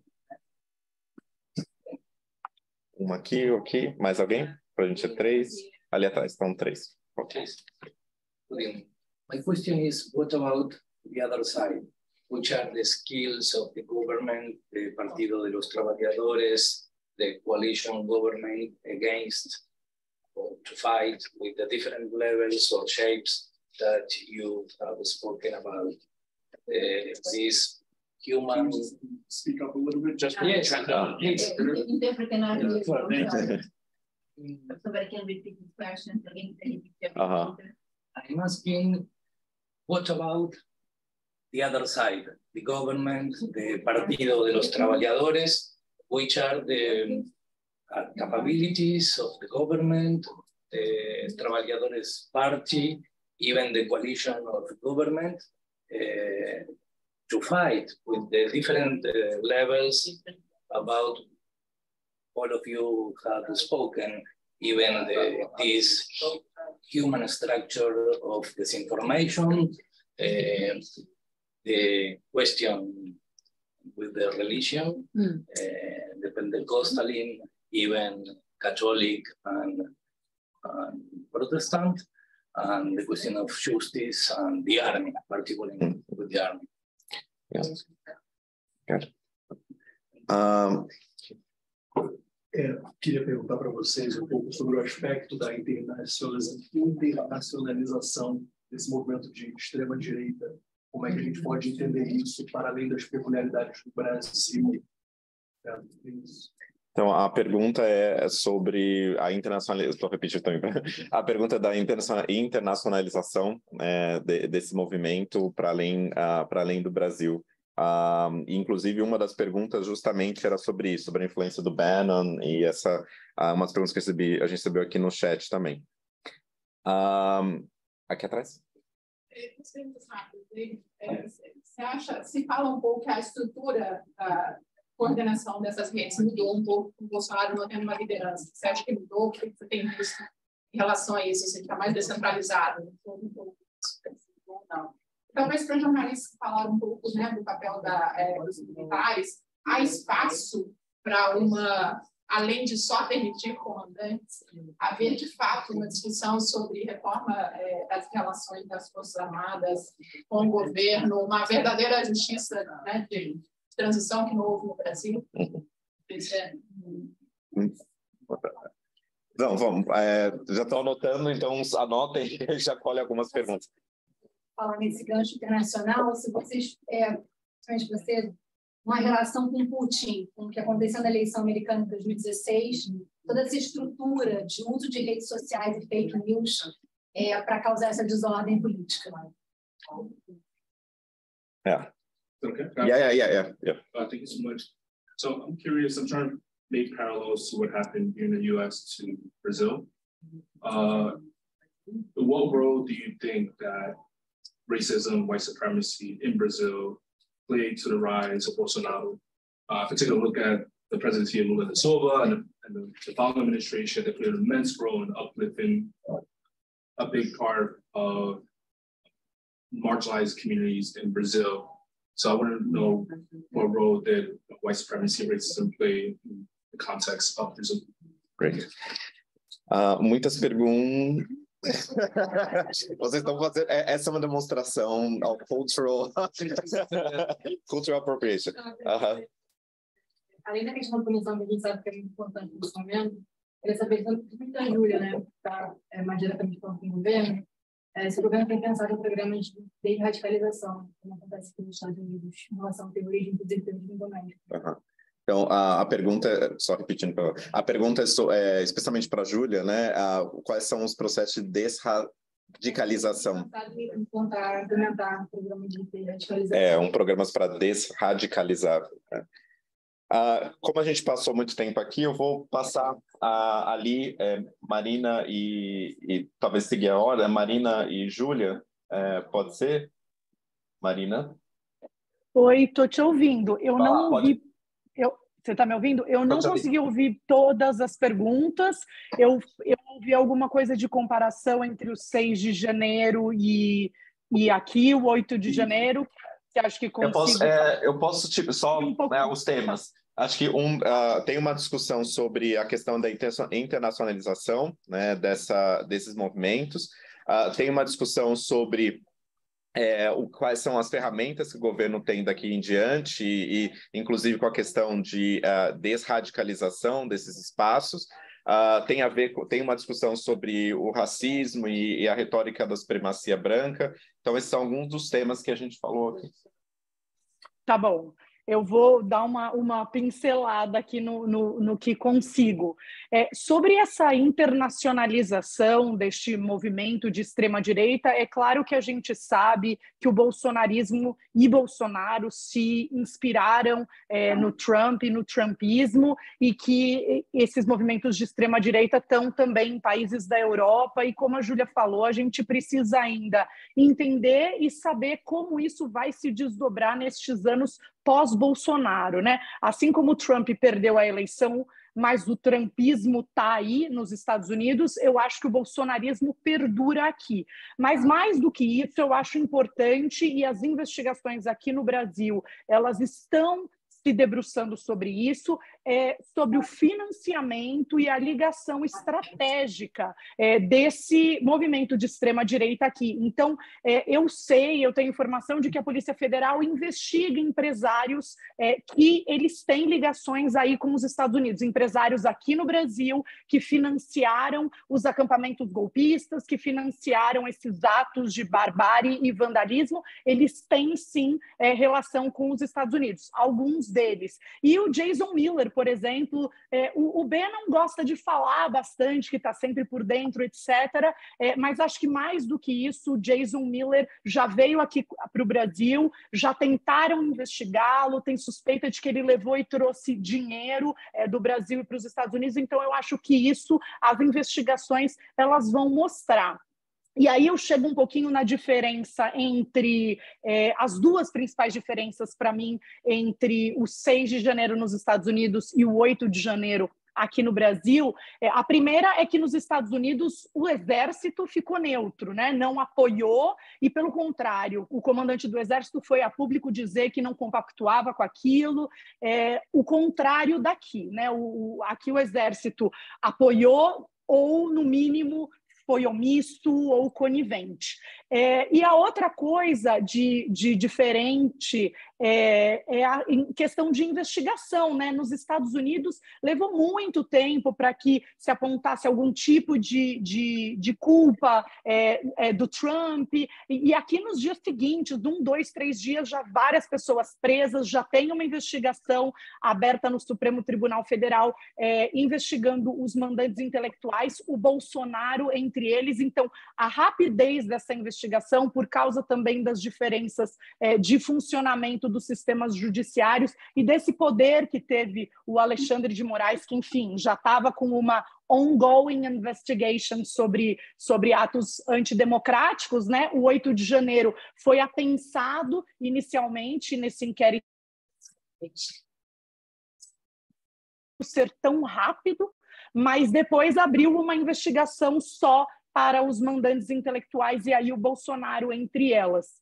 Eu vou ficar um pouco por aqui, acho que as outras pessoas podem abordar os outros temas também. Obrigado.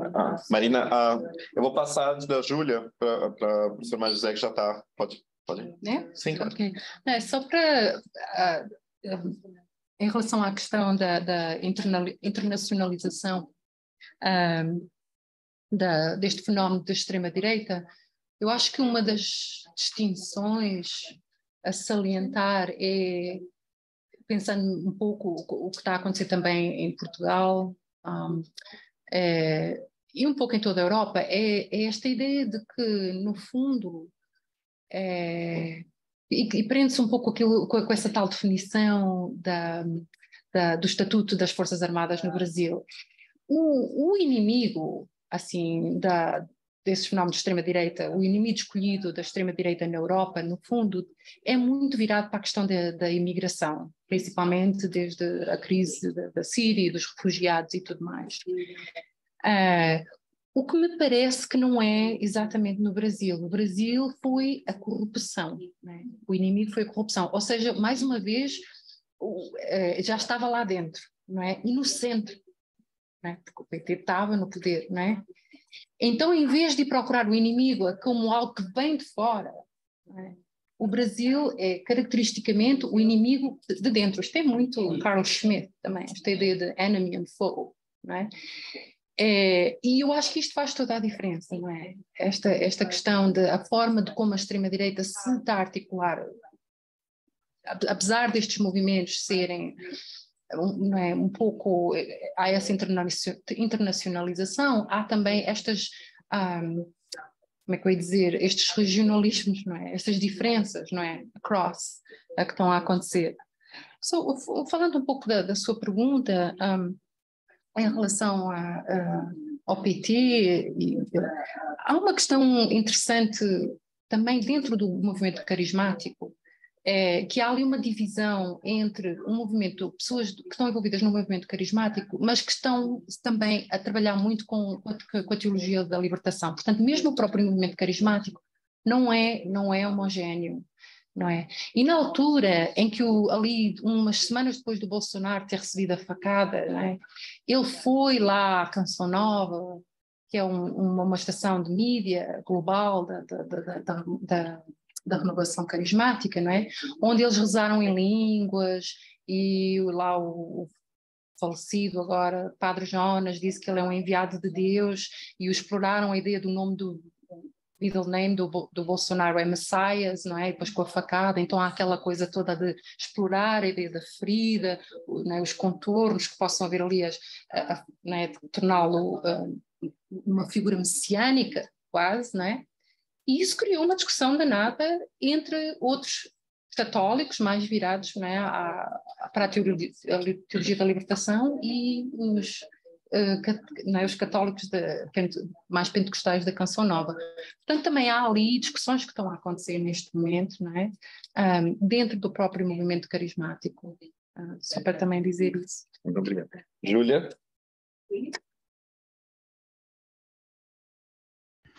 Deixa eu ativar aqui. Bom, pegando carona um pouco no que a Marina disse, o bolsonarismo ele só existe porque existiu o trumpismo.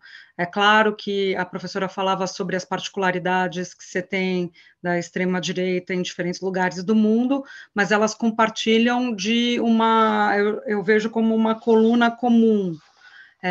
E aí entra, claro, no Brasil tem a particularidade da corrupção, eu colocaria ainda a retórica belicista como um fato importante que aglutina a extrema-direita, mas você tem questões relacionadas, por exemplo, a valores, a costumes, e isso é central, esse pilar básico que se repete, se reproduz em diferentes lugares do mundo. Então, o discurso conservador relacionado.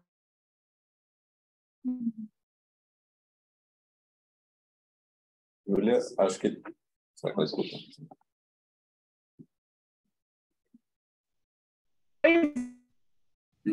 Oi. Júlia, você travou por um segundo, você escuta? Escuto. Agora sim. Não, estava só retomando essa ideia de que nós estamos inseridos num contexto internacional, nós temos as nossas particularidades no que diz respeito à ascensão da extrema-direita aqui, e aí citaria, como a professora disse, a questão da corrupção e também o discurso belicista e tal, mas tem uma coluna vertebral comum aí, e, por exemplo, as questões de costumes, elas se reproduzem em diferentes países, e os Estados Unidos pode ser o maior exemplo disso, né? A discussão, o conservadorismo, como os elementos conservadores ganharam força nos últimos anos, até a gente mencionou antes a Roe versus Wade, por exemplo, a revisão dela como um tema central. Aqui no Brasil, com o trumpismo existindo, Bolsonaro mimetiza essas ideias, e aí ele consegue galvanizá-las, para usar essa expressão de novo, num contexto próprio, em que você tinha um antipetismo grande, você tinha um discurso da corrupção, então ele toma o contexto internacional e traz para si, ou fazendo usar melhor as particularidades do Brasil. E os ideólogos, digamos assim, de extrema-direita nos Estados Unidos percebem isso. Steve Bannon chegou a dizer, em 2021 ou 22 já, não me recordo, ele deu uma palestra e ele disse que a eleição mais importante do mundo em 2022 era brasileira. Acho que a palestra foi em 22 mesmo, porque era uma eleição em que precisava se mostrar a força da extrema-direita. Então, a gente foi importando não só esse ideário e, de certa maneira, adaptando ele à nossa realidade, como a gente, essas pessoas que estavam pensando a extrema-direita lá fora, exportaram para a gente isso, deram os mecanismos para a gente. O Eduardo Bolsonaro, filho do Bolsonaro, trouxe para o Brasil aquela CEPAC, que é aquela organização conservadora. E isso tem uma repercussão grande e tem conseguido unir cada vez mais pessoas que se interessam por esse pensamento, reproduzindo algo que vem de lá. Então, a gente tem importado muito esse conteúdo, apesar das nossas particularidades. Toda a discussão sobre colocar em xeque a eleição, em última instância a democracia, ela bebe dessa ideia. Ela vem dessa ideia, que foi dos Estados Unidos, de começar a questionar a eleição americana, o resultado do colégio eleitoral.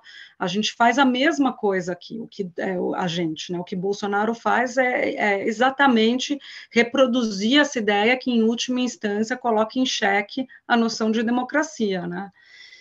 Sobre a questão da radicalização, eu acho que a grande discussão que o Brasil vai ter, e aí eu não saberia responder também de maneira muito certa, porque eu tenho dúvidas, muito assertiva, é sobre a anistia. O que a gente tem ouvido falar muito, né, Thiago, você está acompanhando isso bastante aqui, é a discussão sobre sem anistia, que não deve se ter uma anistia para quem cometeu crimes. Aí, quando você discute essa questão de não existir a anistia, vem o debate sobre tentar evitar que essa radicalização cresça, aumente. Teve um ex-ministro do Supremo Tribunal Federal, ex-presidente, ex-ministro da Defesa, Nelson Jobim, quem não é brasileiro talvez não conheça, os brasileiros sabem, é uma figura de projeção, que falou que tinha que se tomar cuidado agora, nesse momento, ele não usou essa expressão, mas ele diz algo como se uma caça às bruxas ia levar a uma radicalização maior. Então, o grande debate agora é até que ponto ir para se coibir e punir, e que a punição sirva de exemplo, mas sem também levar a um radicalismo. Eu até queria te ouvir nisso, Thiago, porque eu acho que é um equilíbrio muito complicado. E se a gente olha para o que está acontecendo agora, e o que o Brasil, o acerto de contas que o Brasil não fez com crimes no passado, a gente vê que tem uma relação direta. As pessoas se sentem à vontade para não protestar, para defender crimes contra o Estado Democrático de Direito, porque no passado, quando isso foi feito, você não teve uma punição, você não teve uma resposta institucional. Então, a questão da radicalização está casada muito com isso, o que fazer, né? Até onde ir na punição. Muito obrigado, Júlia. Eu não tenho resposta para essa pergunta, mas eu acho que é uma discussão importante, inclusive, que coloca vários questionamentos para a gente poder pensar, né? Como, por exemplo, a necessidade de você punir pelos crimes, ao mesmo tempo em que há uma necessidade, especialmente, de focar estrategicamente em quem financia, quem coordena, porque, de fato, é importante não ter a falta de punição para quem, de fato, fez os crimes, mas também tem a tendência muito comum ao judiciário brasileiro de você prender uma massa de pessoas, em geral, muitas vezes mais pobre, né? E aí a quem está, de fato, coordenando politicamente, financeiramente, estrategicamente, acaba se esvaindo, né? Então, eu acho que pessoas como, por exemplo, o Conrado Huber, né, que fala que a anistia também envolve reformar as Forças Armadas, e enfim, acho que a discussão não é só prender 1.000 pessoas, mas a discussão também é como que a gente pensa sobre essas estruturas daqui para frente, né? Mas eu queria passar, por último, né, para o Nemer, nessa rodada, e depois a gente encerra. E aí, Nemer, só para puxar uma coisa que foi falado aqui, inclusive no chat, perguntando especialmente para você, essa discussão sobre a rejeição, né, entre aspas, dos bolsonaristas brancos de classe média, né, assim, quer dizer, desses bolsonaristas em relação aos bolsonaristas negros pobres, né? E aí a pessoa que faz a pergunta fala que que, segundo ela, eles precisam desses grupos, né? Eles reivindicam essa pluralidade também de insatisfação com o PT, né? Ao mesmo tempo que tem essa estética, né, essa visão, tem uma reivindicação dessa pluralidade da insatisfação, né? Como a pergunta fez. Então, joguei essa mais, mas enfim, fica à vontade. Eu vou tentar ligar as perguntas, porque acho que elas meio que se conectam. Bom, pensar em bolsonarismo e na formação de Bolsonaro, é claro que a gente fica um pouco... É meio sedutor querer criar essa identidade que Bolsonaro é uma materialização do trumpismo no Brasil. Isso não é. Bolsonaro é um personagem que vem sendo criado principalmente pelo movimento neointegralista. Os integralistas são da extrema-direita, né, que são os camisas verdes, tem bastante tempo já nativa no Brasil. O Brasil tem bastante célula nazista, vem crescendo, que vem apoiando Bolsonaro. Quando Bolsonaro... ele era mapeado, ele ganhou muito espaço em palco, tanto em programas como o CQC e o Super Pop, e principalmente quando, né, no julgamento do impeachment da Dilma no Congresso, ele faz aquela declaração celebrando o voto dele ao torturador Ustra. Isso tudo ali já tem uma formação muito antes de Trump. É importante entender que essa sinergia de Trump e Bolsonaro era uma coisa muito mais à cabeça do Bolsonaro do que do Trump. Veio muito depois, quando Trump ele tenta a reeleição, que ele tem que trazer uma ideia de internacionalização para os Estados Unidos, ele começa a trazer essa relação. Tanto é que essa ideia de desafiar os resultados das urnas não vem do trumpismo, vem do bolsonarismo, que Bolsonaro já fez lá no final do primeiro turno, que ele já dizia que ele teria que ter ganho no primeiro turno. Tanto é que o Alan dos Santos ele vai na Fox News para trazer aquela ideia que as máquinas a domínio eram feitas na Venezuela, e ali se desdobra toda essa teoria da conspiração que se inicia com o bolsonarismo e que infelizmente retroalimenta essa ideia, né, de extrema-direita internacional. Então, desde o início, o Bolsonaro ele segue o Steve Bannon's playbook, que é as guias do Steve Bannon, e discordando só um pouquinho de você, Maria, mas eles tentavam o tempo todo trazer as pautas do pânico moral que o Steve Bannon traz. Eles tentaram a questão da imigração. Não sei se você lembra aquela crise migratória que teve em Roraima com os venezuelanos. Eles tentaram capitalizar isso, trazendo a questão da imigração mexicana, da América Central aqui nos Estados Unidos. Só que essa questão no Brasil não é uma questão muito politizada, não é muito debatida, infelizmente, deveria ser, como é aqui. Então, eles viram que não pegaram, então foram por outras questões. Só para ir mais sucinto, o esquema da desinformação ela é muito menos sobre ideologia, muito mais sobre comércio, é um grande mercado, por isso que hoje os grupos se espalharam e o bolsonarismo ele se torna muito maior que a figura de Bolsonaro, a pauta de costume é o que mais dá lucro, então hoje você vê a desinformação sendo proliferada em diversos canais, tanto do Discord, quanto do Signal, Telegram, volta para o Facebook, porque é um grande mercado. Então, continua na ativa.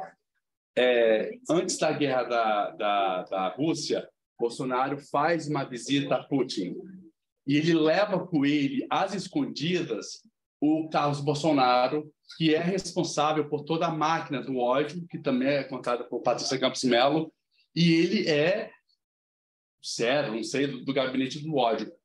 Foi descoberta a saída dele, ele falou que foi em caráter privado, só que ali ele começa a ter um entendimento de como que funciona a propaganda russa em canais de Telegram, então ele volta com esse conhecimento. O que ele fez com aquilo eu não posso afirmar, mas esse movimento se deu. E na morte do Olavo de Carvalho, que completa o ano agora, o Dugin, ele há um esforço para trazer o Dugin como esse mentor da extrema-direita brasileira, como filósofo, como um acadêmico, mas também não pega. Porque toda essa internacionalização ela é feita através de hubs que conseguem fazer essa tradução, que é o Leandro Rochel, né? O Alan dos Santos. Tem figuras ali da extrema-direita que fazem toda essa tradução que tenta trazer essa internacionalização. Por isso que o CEPAC, né, nesses grupos, é muito famoso, é muito conhecido. Em 2018, o Eduardo Bolsonaro tenta trazer o Bannon para a campanha de Bolsonaro, só que o Bannon está investido em Salvini, na Itália, que acaba levando, mas depois perde, depois volta, e depois ele entra nessa frente na Suécia, que na Suécia, por incrível que pareça, teve esse levante da extrema-direita. E acho que eu respondi a sua pergunta, né? Vocês dois. E para essa contra-ofensiva, hoje o governo faz, pela primeira vez na história, uma secretaria que vem a tratar essa questão da desinformação. Quem assume é o João Brandt.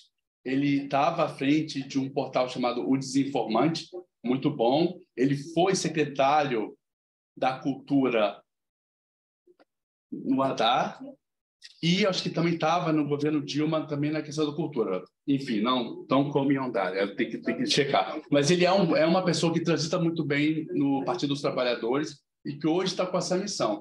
Muita gente está chamando isso como a Secretaria da Censura, claro, que não é. Na verdade, qual é a função dele? É tentar preparar políticas, né, que tangem essas questões da desinformação, das plataformas, dos algoritmos, para trazer, né, para o parlamento para ser votado. Hoje nós temos o Marco Civil da Internet, que é, surpreendentemente, o mais progressista e o mais atento às questões da internet. Né? É uma Constituição muito progressista, mais de 2014, muita coisa mudou.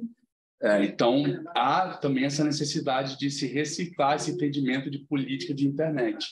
Então, o PT está nessa dianteira através da secretaria que está sob o Ministério da Comunicação, que é o Paulo Pimenta, isso. Muito obrigado, né? Só para encerrar aí, antes de... eu sou moderador, não respondo nada. Mas como foi perguntado sobre a questão racial, eu acho que eu queria só mencionar que é algo que eu estudo. Eu acho que a discussão racial, ou a perspectiva racial do bolsonarismo, eu diria que é menos uma discussão sobre demografia, sobre quantas pessoas são negras ou não são negras dentro do bolsonarismo, que obviamente existem pessoas negras dentro do bolsonarismo, apesar da rejeição ao Bolsonaro entre pessoas negras é muito maior do que entre pessoas brancas no Brasil, e também a de classe também é evidente, acontece a mesma desigualdade de apoio, mas eu acho que é mais da retórica e da estética, eu diria, fora a demografia. Por isso que acho que fica mais complicado a gente olhar. E aqui só 3 pontos que eu acho que... a articulação da violência policial como uma agenda, né? Então, essa retórica de segurança pública, a retórica do criminoso, do bandido que tem que ser morto, etc., é algo muito articulado e, claro, a gente sabe no Brasil quem é alvo dessa política. Eu acho que outra questão importante é a articulação de um nacionalismo que seria quase como uma nova versão de democracia racial no Brasil. Basta ver, por exemplo, quando a gente teve a morte do Beto de Freitas em um Carrefour, no supermercado em Porto Alegre, que foi muito parecido com o caso George Floyd, fisicamente parecido com o caso George Floyd nos Estados Unidos. A primeira reação do governo, à época, foi dizer: não existe racismo no Brasil. Né? Então, na mesma frase, eles falam: lamento o que aconteceu. Foi o ex-vice-presidente Mourão disse isso. Eu lamento o que aconteceu, mas não existe racismo no Brasil e a gente tem que tomar cuidado em importar as coisas de outros países. Então, o nacionalismo quase, né, essa versão democracia racial 2.0. Assim. E acho que o terceiro ponto de articulação dessa retórica racista, fora, claro, dos movimentos integralistas, do movimento neonazista, etc., mas eu acho que, além disso, tem também uma retórica anti-indígena, muito evidente, faz parte, né, dali do cerne, que muitas vezes é mascarado por uma retórica nacionalista. E, por último, eu diria que existe uma certa estética de supremacia branca. E a gente vê, por exemplo, isso especialmente em grupos, e aí, professor Mário, me corrija se eu estiver enganado, mas eu vejo muitas vezes, especialmente olhando a retórica evangélica, né? Então, essa retórica, eu lembro, e muitas vezes é racista e machista, né? Então, vem, olha, a mulher do presidente Bolsonaro, como é uma mulher bonita, e uma mulher... E aí, bonita quer dizer, pareça rica e branca. Então, essa retórica, que é muito machista, classista e sexista, né, e racista, também faz muito parte dessa estética que a gente vê muito em parte, claro, do neopentecostal no Brasil. Então, eu diria que essas são algumas das vertentes ali do que seria a ideologia racial do bolsonarismo. Então, acho que é menos uma discussão sobre a demografia, né? Eu acho que é mais uma discussão sobre essa articulação dessa retórica racista. Queria agradecer bastante a participação de todos e de todas, Júlia, Marina, Maria José, Nemer, Tassiana, que em memória que está na minha sala, e Paulo, muito obrigado pela articulação também, muito obrigado a todos que participaram aqui nos bastidores para fazer tudo isso acontecer, e também lembrar que, como o Paulo mencionou no começo, esse é um primeiro painel de 2, né, que a gente vai ter um outro, a princípio dia 10 de fevereiro, mas também fiquem atentos ali às redes do ILAS para a gente poder divulgar esse segundo momento que vai ser sobre extremismos, né? Então, a gente vai continuar essa conversa. Obrigado.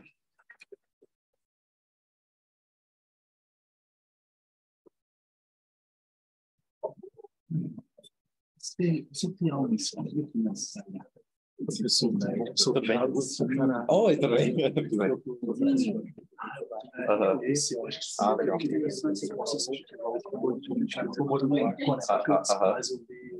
Sim.